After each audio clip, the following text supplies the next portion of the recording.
Assalamualaikum warahmatullahi wabarakatuh. Perkenalkan, kami dari kelompok 8. Saya Indra, sebelah saya ada Fadira dan juga Ilham. Kami akan menceritakan kembali novel Ronggeng Dukuh Paruk karya Ahmad Tohari. Selamat menyaksikan.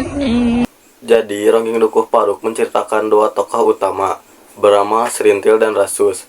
Srintil dan Rasus berteman dari sejak mereka kecil.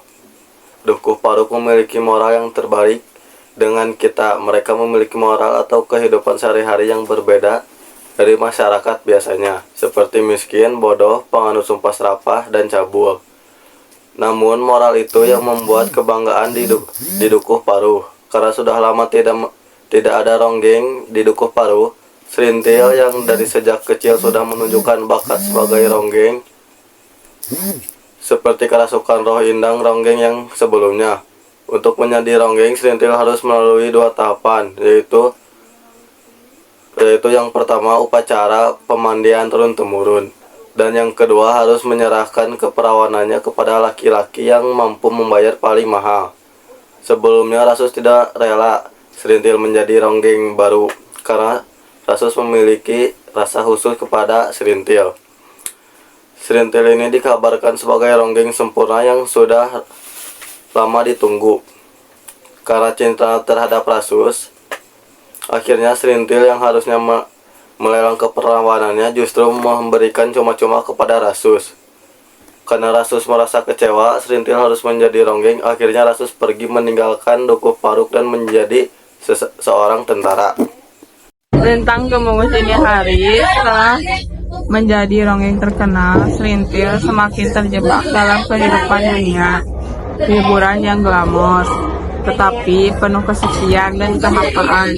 Ia tetap merindukan cinta sejati dari Rasus, pemuda yang dulu sangat dekat dengannya. Namun, Rasus telah memilih jalannya sendiri, yaitu sebagai tentara, meninggalkan Dukuh Paruk dan mencoba menjauhi dari kehidupan lamanya.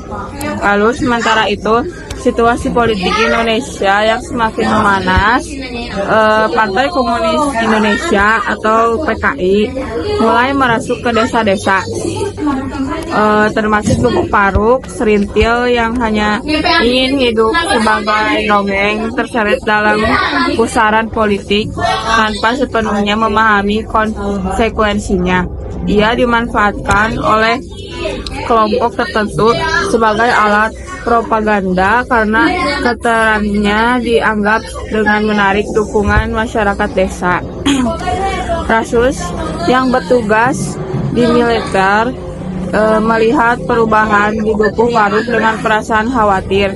Ia merasa bertentangan antara tugasnya sebagai tentara yang harus menjaga keamanan negara dan perasaan cintanya kepada Srintil. Namun cinta mereka semakin sulit terwujud karena perbedaan jalan hidup yang semakin lebar. Puncak konflik terjadi ketika gerakan politik yang mendukung komunisme dimulai diberangus oleh pemerintah. Dukuh Paruk menjadi sasaran pembersihan dan Srintil yang dianggap berhubungan dengan kelompok itu mengalami penderitaan. Ia ditangkap, disiksa, dan kehilangan semua yang pernah dimilikinya, termasuk kebanggaannya sebagai ronggeng. Buku kedua ini menggambarkan betapa kerasnya kehidupan di tengah perubahan sosial politik yang tak bisa dihindari.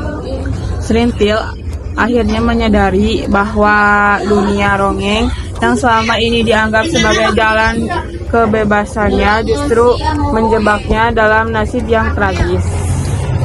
Srintil yang pernah menjadi kebanggaan di Dukuh Paruk sebagai ronggeng kini berada di dalam keadaan yang sangat terpuruk. Srintil menjadi korban tuduhan dan dipenjara. Ia mengalami penderitaan fisik juga mental selama di tahanan. Pengalaman ini membuat Srintil menyadari bahwa selama ini dirinya dikendalikan oleh kekuatan di luar dirinya sendiri, baik itu oleh tradisi maupun sistem sosial yang tidak adil. Setelah Srintil keluar dari penjara, Serintil kembali ke Dukuh Paruk dengan hati yang penuh luka, mencoba mencari kehidupan makna hidup baru di hidupnya, tetapi kehidupan di desanya tidak sama lagi.